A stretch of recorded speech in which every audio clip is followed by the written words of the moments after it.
Peter. Thank you so much for joining me on the Well Vegan Travel podcast. It's a pleasure, Bridie. Thanks so much for inviting me along.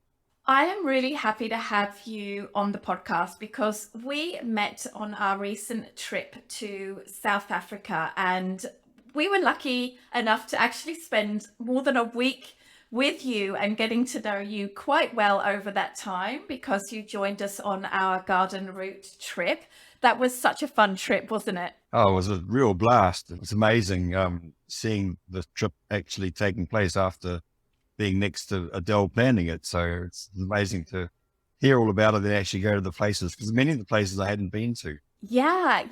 The garden route is really special, and you have a big connection with South Africa and Africa generally, and that is going to be a big part of what we talk about today.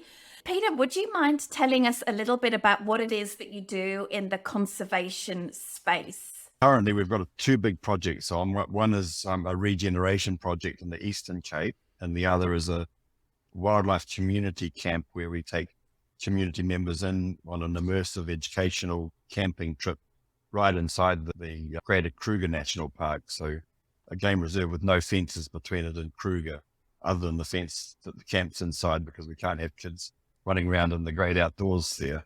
But yeah, we get all the animals coming through. I've done a lot of work in the past and kind of been like an evolution in the work.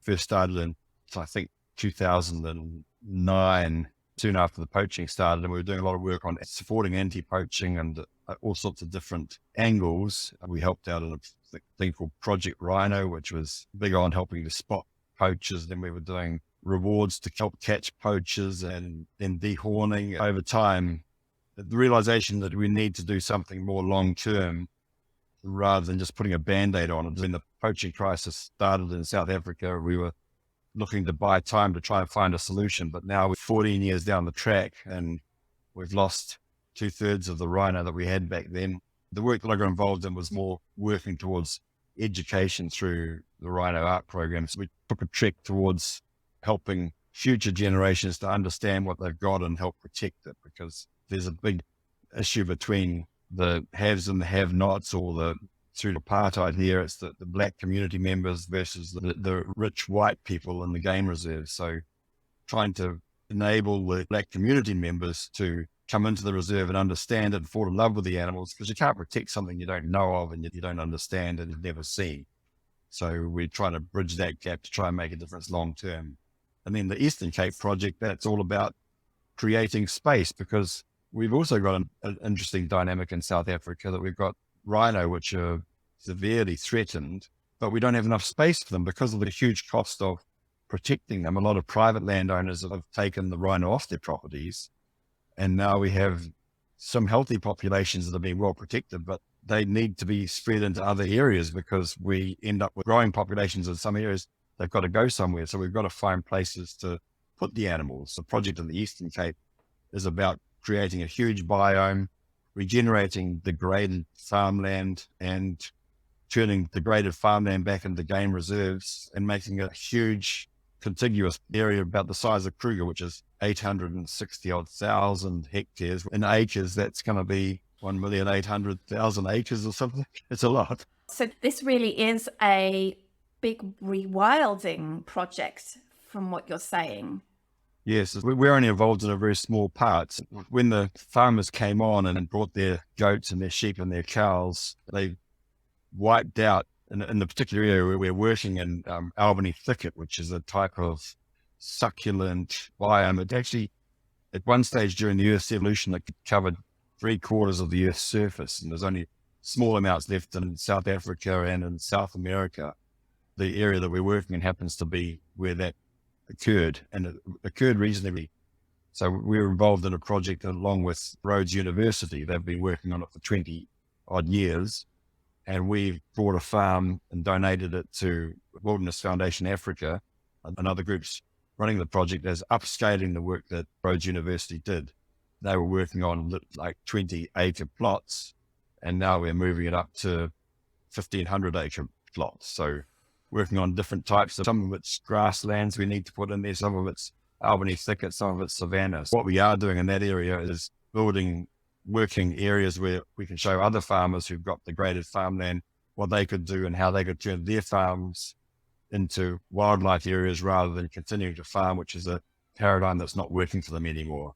The small amount that I know about these issues generally and specifically in Southern Africa is that they are very complicated and immense, and it's very challenging and requires so much work and effort and commitment to try to stay on this line of like managing economic activity and conservation as well. This just must be really challenging. What are the biggest challenges in your mind? I don't even know where to start on that.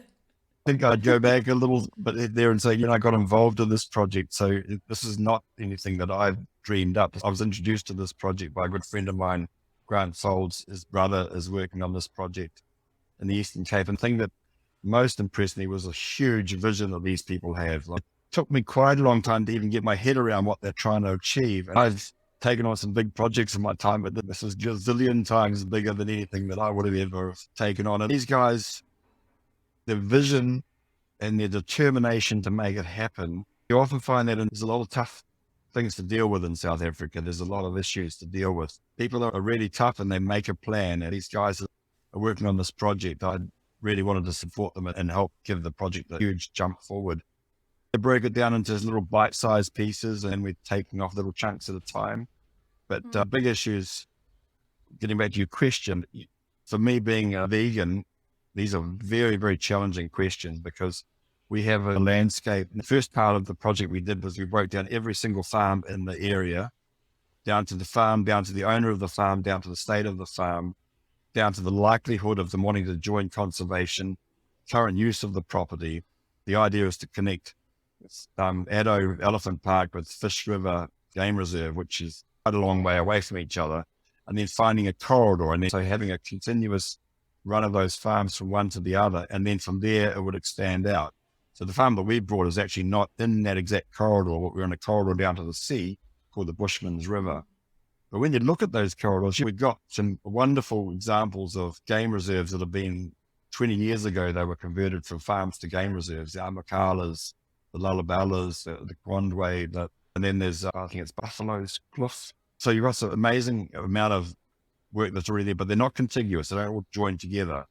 And then you've got hunting farms, and then you've got dairy farms, and then you've got sheep farms, and you've just got the complete mix, and you've got area that's so degraded that the land is virtually worthless and there's no plan to do anything with it. To make a contiguous area, we have to deal with hunters. We have to deal with farmers that most of them are looking for an alternative because of the state of the continual drought in the area and other economical factors. So there's a massive mixed use of land that we have to work with. How do we have rhino be put onto a landscape where they might go across a boundary and be into a hunting area? So these are very, very complex issues, and everyone has to work together to start with. And hopefully in the end, we'll work out a way that allows everyone to exist together. But first and foremost, we're trying to make that corridor. So it's very challenging for me. And I know for you, Bridie, it's all very black and white, but in reality, it's not as black and white as we would like it to be. Yeah, I think in order to make any progress, there's got to be these sort of compromises from time to time that must be challenging. I remember when I was first introduced to the concept of rewilding, and I'm sure you're familiar with it too, was with the book Rewilding, or I think that's the title of it, by George Monbiot. He's a rewilding proponent, I guess we would say. Just a little side note there. He's got a really great TED talk for listeners on the concept of rewilding and putting apex predators back into places where they didn't used to have them.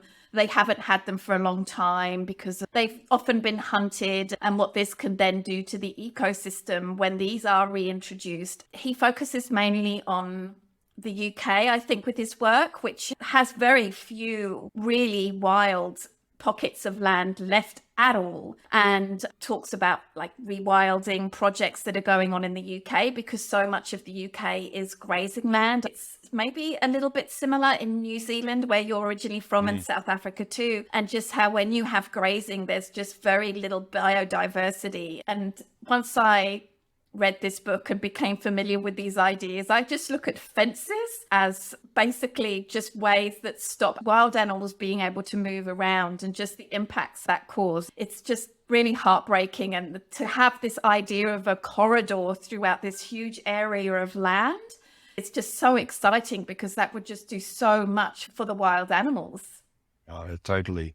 But when you're looking at something like a black rhino, you need so much space for a breeding pair, and then you need twice as much for another breeding pair. That goes on and on. The bigger you make the area, the actual more breeding pairs you can get for this per hectare, because they're able to move off. So that rather than confront each other, a disgruntled bull can go off and find another area and he'll find some space somewhere.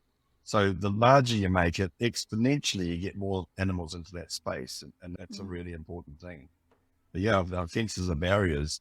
We've only really just started. We only done a few projects so far on the property itself.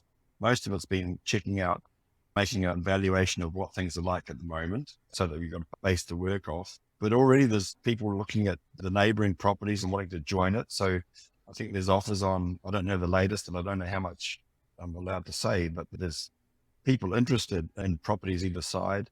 There's now a desire for, I think, Lalabella and Amakala to now join. So there's a farm between them that I think is looking at opening up. We're not very far on our farm from that group. So I think we're only 2 or 3 properties away. And I understand that one of those properties is maybe under offer already.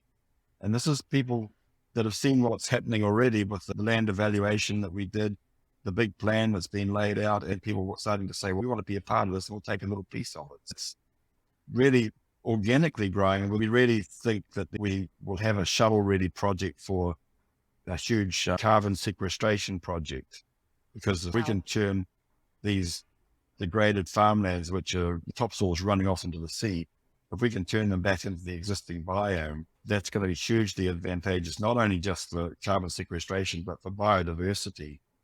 We need to work out a way to have biodiversity recognized as well as carbon sequestration, because they very much go hand in hand. Putting up pine trees in that area or black wattle, and that would be a total disaster, but we would get carbon credits. What we want to do is put what should be there and then put the animals back on that help that biome grow. There's a ticket, because it's succulent, the elephants and the rhinos chew on it. They are very messy eaters, and some pops out the side of their mouth.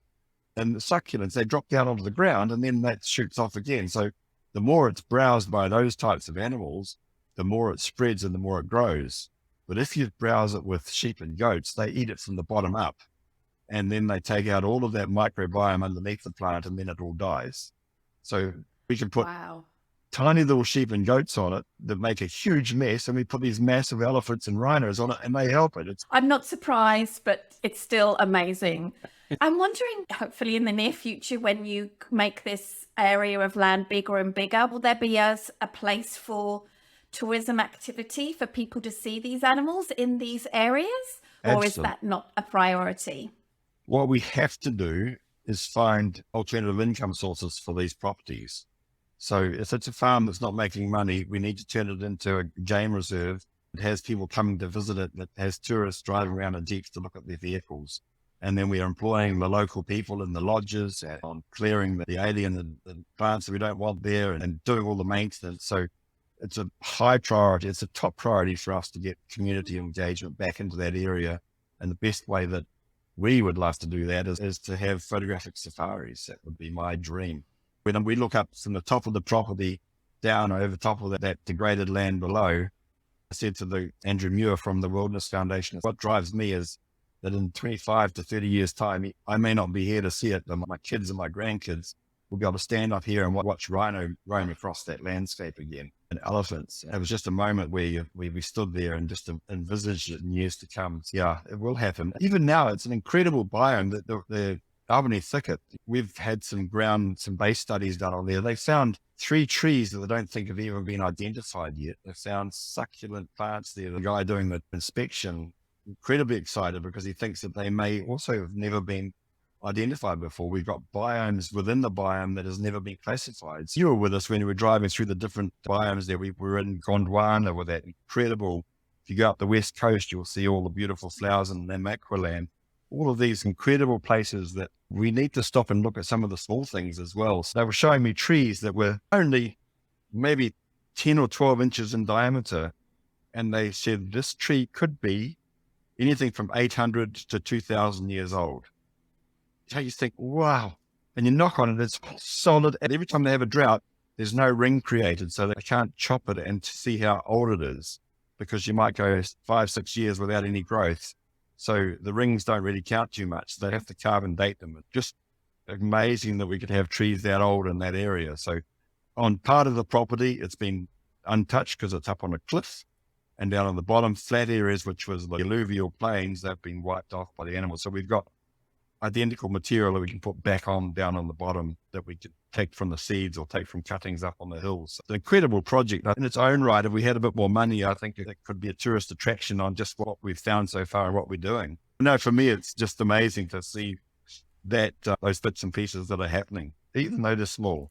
I'm not very knowledgeable about botany at all. I know it's really important, but I don't find it as interesting as birds or animals, for example, to learn about. But when we were in Gondwana, we had the talk by Jono, who I'm also looking to get on the podcast. You might be interested to know just how important that part of the world is, that the garden route around there, in terms of the sheer number of species of plant that are prevalent there, and that, like you say, more are being discovered. And just for purely selfish reasons, like these plants could hold the keys to maybe helping us cure disease or helping us hugely in some way. And there are plants there that have never been recorded before. It's just so special. It's such a unique plant life and environment there. It's mind-blowing. Yeah. Yes, totally is. Especially the garden route, which is so diverse, especially when you get up to the Plet area where you're so green and getting that rainfall that comes in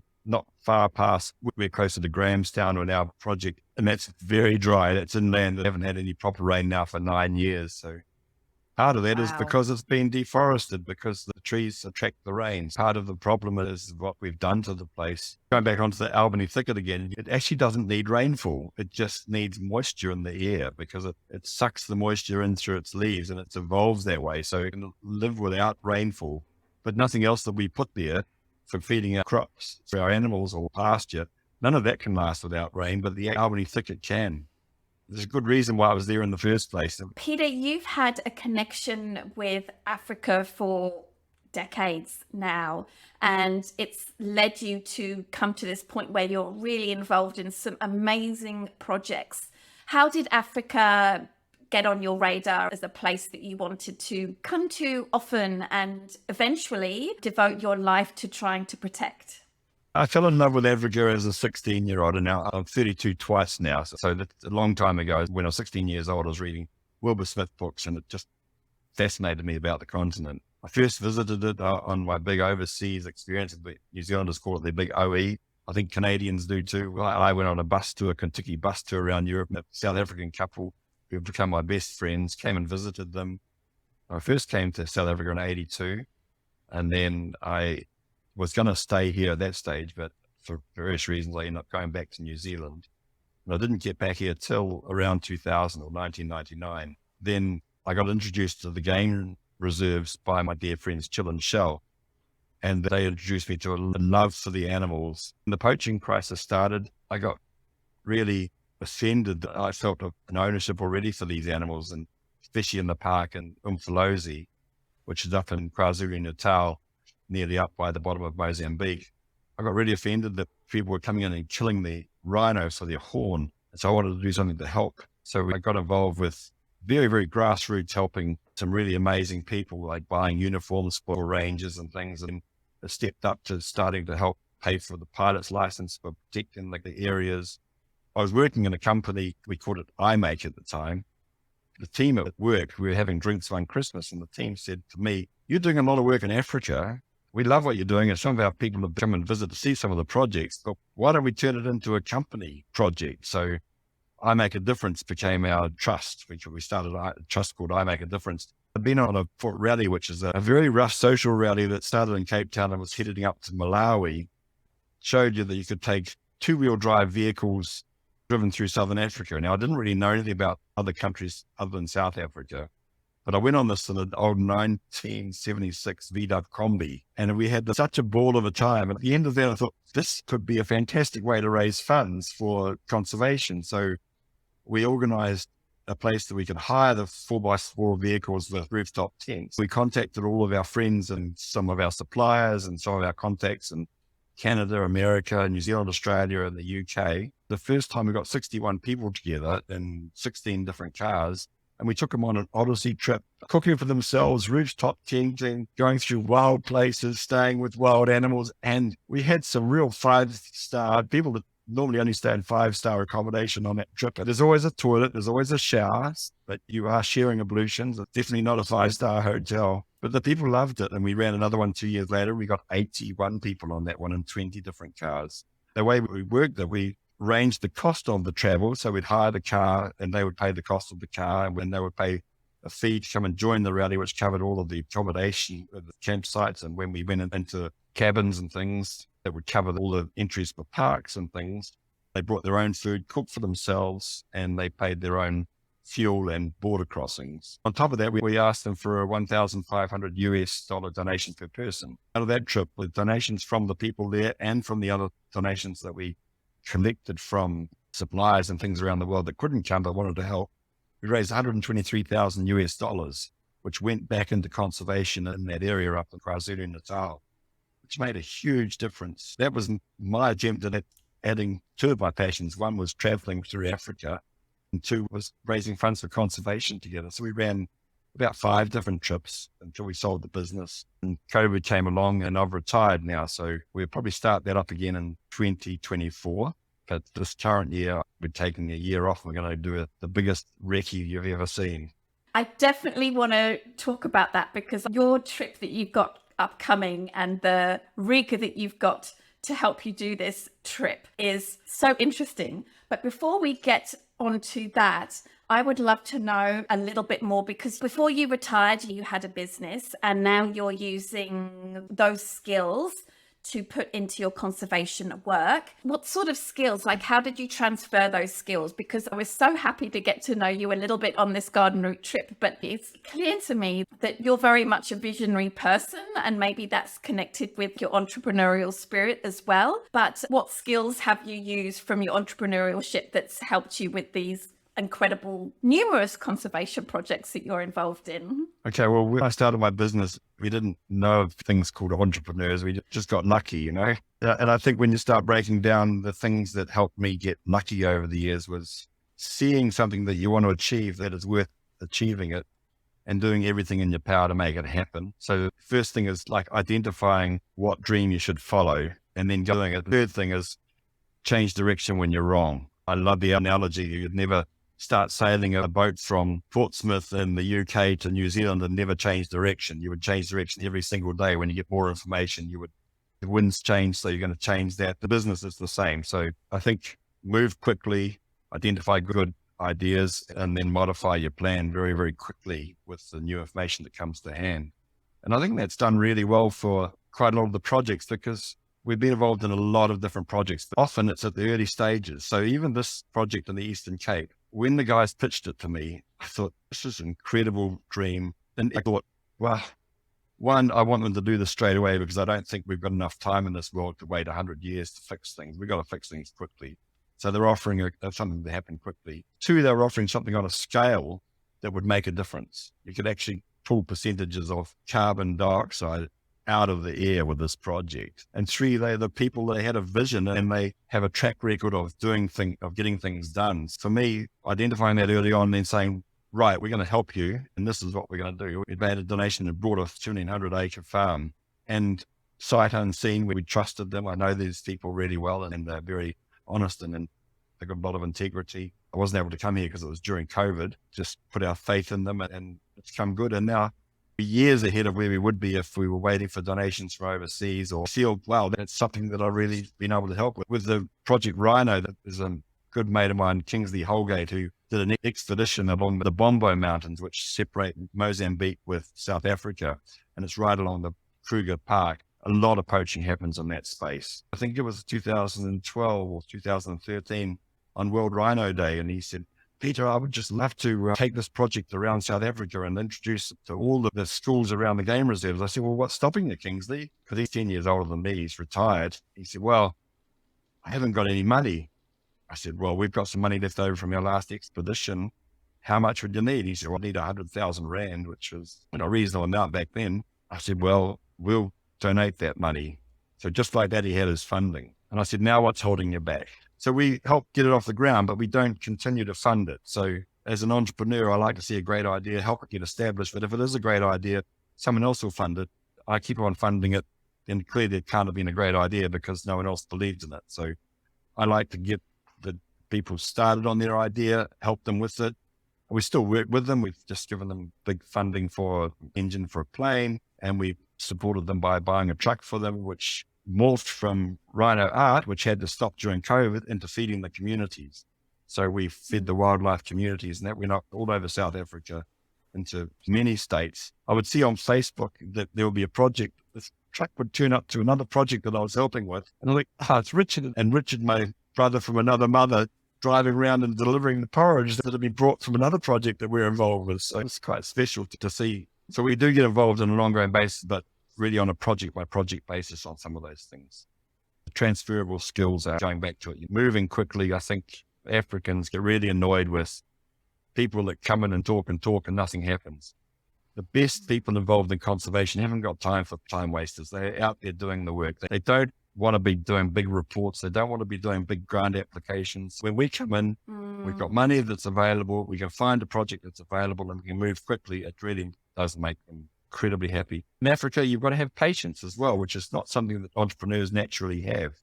But you've got to also understand that timelines happen at Africa's pace, not your pace. Another area that a lot of people make mistakes in coming to Africa is that the board will say, we're going to give X number of dollars and it's got to be spent in this financial year and it's got to get this result. That's incredibly hard to do in Africa. Sometimes they go really well and go faster, but most times it's very long drawn out. You've got to get buy-in from the people. You've got to sit under the tree and chat to them. You've got to do all the groundwork. We cannot just have white people coming in telling people what they should do. It has to be understood that this is from the communities, benefiting the community. The community wants to do it, and then we help them. And we try not to gift things. Our byline is empowering wildlife communities. We want to help them understand things that they haven't had any education or haven't any opportunity to. We want to be able to walk away and leave them and have them preaching the word afterwards. Our Koru camp's a fantastic example that 3 key people in that camp, they've all come through bursary systems being helped through the wildlife communities. And now they want to give back to their own communities. So now they're working in the wildlife park. They're bringing their own communities in. They're teaching them in their own language. They're incredible role models for these kids. Joel has got, I don't know, tens of thousands of girlfriends now. Some of them are nearly in their 90s already. They all love him. He's just this really magic guy. And Danae, she's very, very special. And we've got, something that your listeners will be happy with, we've got a plant-based chef. Now that's also an incredibly difficult thing to get across in Africa. It's a very meat dominant culture, and even my team won't let me make it 100% plant-based yet. I keep on saying I want it to be. They go slowly. There's a saying over here called slowly. They have to provide 2 plant-based meals a day, and they're allowed to have meat 1 meal a day. But my dream is to have plant-based meals in the camp all the time. I can't dictate that because we're a team and the team makes the decision. But yeah, I'd love to find a sponsor for my chef, and then I'd be able to say, I've got a sponsor. They want plant-based as well. No, that'll be my dream. But right now we're still getting the camp established. Step by step, these things take time. Yeah, it's a journey for sure. I would love it if you wouldn't mind telling us, Peter, a little bit about this incredible trip that you've got planned for 2023, because it is an epic trip that I know you've been planning for a really long time. Tell us about it. I sold my business in 2018. And then the plan was to do a big overland trip in Africa when I had some more time, because we did manage to get these trips over the line for the fundraising trips. And they were up to 16 nights, 17 days. But I had to run a business as well. So that was really stretching it to the limit of what I could get away from my work. So retiring was about now we really wanted to go and do some overland camping. I love being in the wild spaces. You've been in Botswana, camping in that environment, a tent with there's only canvas between you and the animals, and during the day you're cooking and there's animals could come up. You've got to keep your eye out the whole time. It's like you really are immersed in the wildlife and the natural places. We have such a beautiful earth, and I really want to see as much of it as I can. So I've wanted to do this for a long time. I've been able to do it since 2019, September. I finished the contract that I was on, and then the planning started, but then COVID got in the way. But during COVID, we decided that we were still going to build the vehicles. And we had one vehicle, Land Cruiser V6, but we decided that we wanted to go for a more powerful vehicle. So we bought a brand new V8, and then we found these people in Hoedspruit, Hogs Off Road, who had done an incredible job of converting them to the dream camper. We started off with having these meetings, and I've got two sons, one in Amsterdam and one in Sydney, and there was myself in New Zealand, and then there was Hogs Off Road in South Africa. We would try and get all together for a Zoom call, and it would take 3 or 4 days to get everyone on the same page for a Zoom call, and then we would chat, and then they'd go away and come back a couple of days later and say, no, we can't do this because of this, we can't do this because of that. And my oldest son had drawn up the perfect camper, but for various reasons, it just couldn't be done. In the end, we said to them, guys, you know what we want. You've seen our wish list.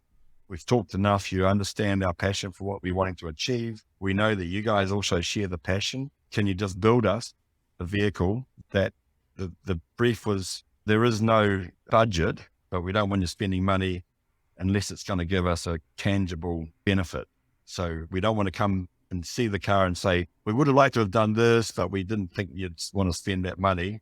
And we also don't want to come and say, why have you put that on there? That's just a useless frill that we don't want to have. So they had a free run from then on. And I came back 13 months later to this absolute dream vehicle. We lengthened them 400 mils, so it's got a slightly longer wheelbase, built a canopy on the back, the rooftop tents, your iCamper from Australia, got a storage box up there with a solar panel on it. These things run on, they've got 400 kilowatts per hour batteries in them. They run induction elements rather than gas elements, so we don't take gas. Also trying to make it environmentally friendly, as if you could make a Land Cruiser environmentally friendly, but we want to do it as much as we can and be self-sufficient out there. So we charge while we're driving, and we charge from the sun, and we have a shower on board, just a cold shower. We carry 150 litres of water, and then another 60 litres of fresh drinking water. We've got a fridge and freezer in there, so we can be out in the bush for probably 4 weeks for 2 people, completely self-contained without having to visit any store. We've got 2 vehicles done up. We decided to sell the original one, but that was called Hagrid, and now we've got Tala and Joyda, 2 identical ones. One's olive colour, and one's beige, and one's charcoal. So you saw the beige one when we had up at Grayton. I remembered when you gave us a little tour of that vehicle, just it was incredible. I'll put a couple of photos that I took in the show notes because it really is something that's next level. If you're somebody that watches van life on YouTube, and I am one of those people, this is a next level kind of vehicle for sure. Something I'm curious about, I've got so many questions for you, but where are you planning to go on this trip of yours? Well, it's a 6-month trip. So Adele's going to start off with one car in Cape Town, and I'll have my other car in our place in Hoedspruit. And we'll meet on the Botswana border somewhere near Huffington. Crossover, and we're going to go to Botswana first for 4 weeks, then Zimbabwe for 4 weeks, then a little bit of Zambia for a week, and then Malawi for 3 weeks. Then we're going to take a break for 3 weeks and come back to our home. We're going to leave the vehicle in Malawi and then come back to it in 3 weeks' time, and then take off again and do Tanzania. We're going to do Zanzibar and Pemba Island off the coast, so for some Swahili coastal excitement. And then we're going to head back and land into Kenya. My sons are joining for a photographic safari with Wild Eye up in Kenya, the Masai Mara, for a week. At the end of October, we'll start heading back down again through the western side of Tanzania, and then down into Zambia, and then back straight through Bots back into South Africa. So yeah, it's going to be 6 months extravaganza in some of the most incredible places in Southern Africa. Already having to make compromises of where we can't do everything and which ones we don't want to do, but we're certainly starting to fill up a list of what we're definitely going to do. Tell me about 3 of the places that you're really excited about checking out. So 3 of the places that we would stay will be Mana Pools, Kwai area in Botswana, Mana Pools in Chimanimani in Zimbabwe. I'm putting those 2 together so I get another one. And then Malawi. Lake Malawi is somewhere I really love to go to. It's only in the first 3 countries we're going to. I've got favorite places, the other ones as well. But yeah, those are very special places. Kwai, it's at the top end of Moremi, between Moremi or Okavango Delta and Chobe. Then Chimani Mani is a mountains in the eastern side of Zimbabwe. They actually, the Chimani Mani Mountains are a very unique little biome, and they straddle Mozambique and Zimbabwe. And I think 80% of the rain water that falls in Zimbabwe falls in the Chimani Mani Mountains and flows off through the rest of the country. It's got an incredible biome. I think it's 14 miles long by 1 mile wide, and it's got 15 endemic species of birds and frogs in there. So that's a very, very special place. And Mana Falls is just one of those very special places where the game is incredible. You're able to get up close and personal. It's on the banks of the Zambezi River, which is such a romantic spot to be as well. I'm imagining that you've needed to learn some skills in order to be able to do a trip like this.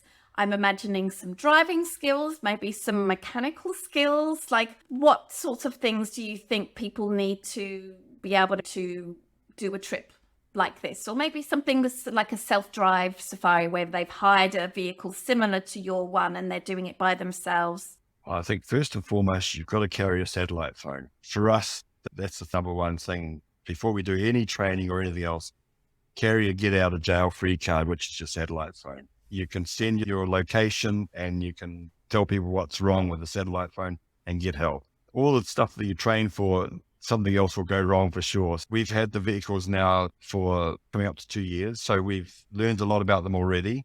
They are brand new. Both vehicles we've bought were brand new, and we've been the only owners. Different than a hire vehicle where fridge might not be working properly, because we know what's wrong with our product and we fixed it at the time. I've got a little charging issue at the moment that I'm working through. I've got the guys on standby that built the car. They're helping me all the way through, and we're pretty sure we've got it sorted. I'm pretty sure I had it sorted before I spoke to them, and I'm just working through that first, and then they've given me the next things to check for. So while I'm still in South Africa, I'm doing as much on the vehicles as I can. Tomorrow, Lane's boyfriend, Matt, I think you've met Matt.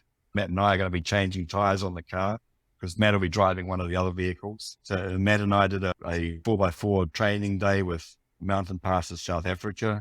So they took us all out and they showed us all how to drive the vehicles on all the sorts of different terrain. So that's really important too. The reason why we have two vehicles is not because we're greedy. You really do need two vehicles in some of the places we're going to. One goes first. If they get stuck, then the other one can pull them out. We've got winches on both vehicles. We've got long ropes to pull things out. So having two vehicles just gives you that much more freedom. People from first world countries, they either gung-ho or they're too scared to do it. Oh, Africa, there's wild animals, everything is going to try and eat me, I can't possibly go. Or it'll be fine, you know what I'm doing. You don't have too many in the middle that are willing to do it, that are considering okay with the risks. For me, I'm lucky that we've done it many times now. We've taken many people into the bush. We've never lost anyone. We've never had a major accident or a major mishap, which is pretty amazing given that we've camped with some pretty new people to Africa in some pretty wild spaces. It's a matter of respecting the animals. It's a matter of being very mindful about the animals and being very aware. The animals, they sense you. The animals are very empathic. They can understand what you're thinking. They say they can smell fear. I think it's even more deep than that. You know, an elephant, if it's feeling threatened, it's going to give you threatening behavior. If you're very peaceful with it and you talk to it, and it'll give you the same stuff back. It's quite amazing. I think we've got some people that are coming to be joining us on the trip that are quite afraid of the situations that we're in. They only sleep in a rooftop tent. I prefer to be on the ground in a tent than not in a rooftop tent.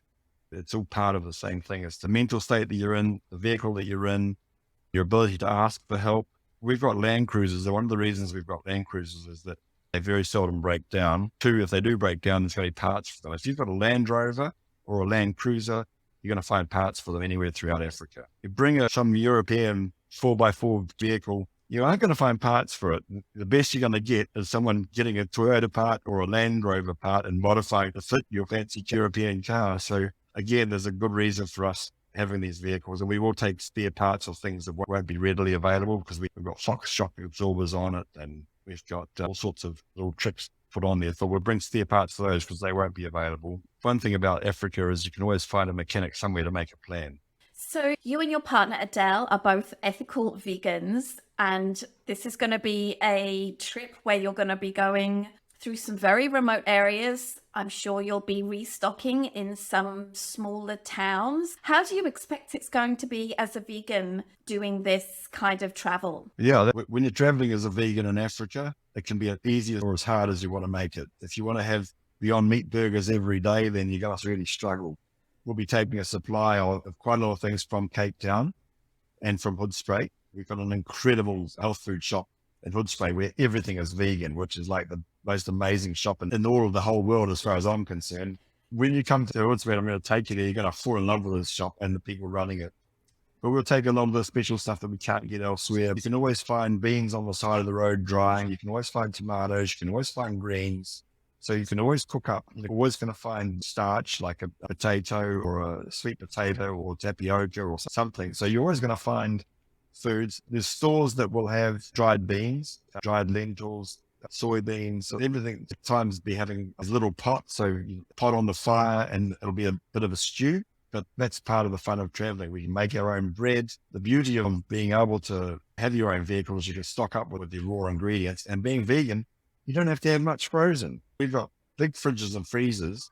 We can fill that freezer with treats. Adele and I went away for 4 weeks and I had ice creams in that freezer. We had some Beyond Meat burgers. We had some of the local burgers. But we didn't eat that every day. But Adele would have an ice cream quite regularly. We've got a little NutriBullet, because we've got power, we've got a NutriBullet, so we have smoothies for breakfast.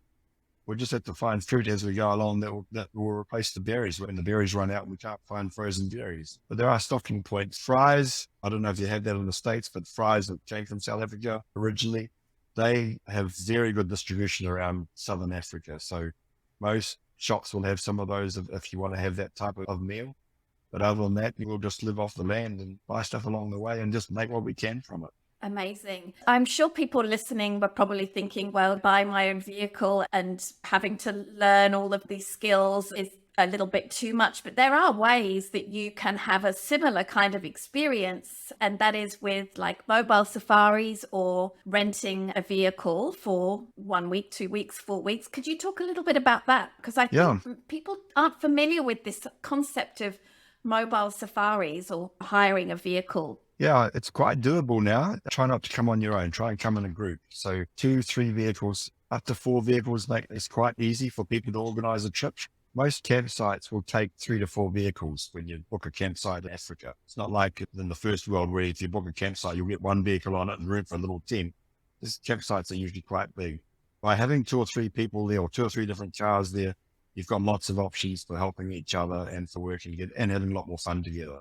So make a small group together when you come. Don't try and travel all over Africa when you've got your 4x4. You know, people are wanting to pick up here and drop off there. And we used to do that with our trips. We would start off in South Africa, go up through Namibia, through Botswana, and then finish in Zimbabwe. Because people, when they come over, they want to see lots of countries when they're here. But each one of those countries deserves its own time. If you're only going to get 2 or 3 weeks, do not try and take in 2 countries.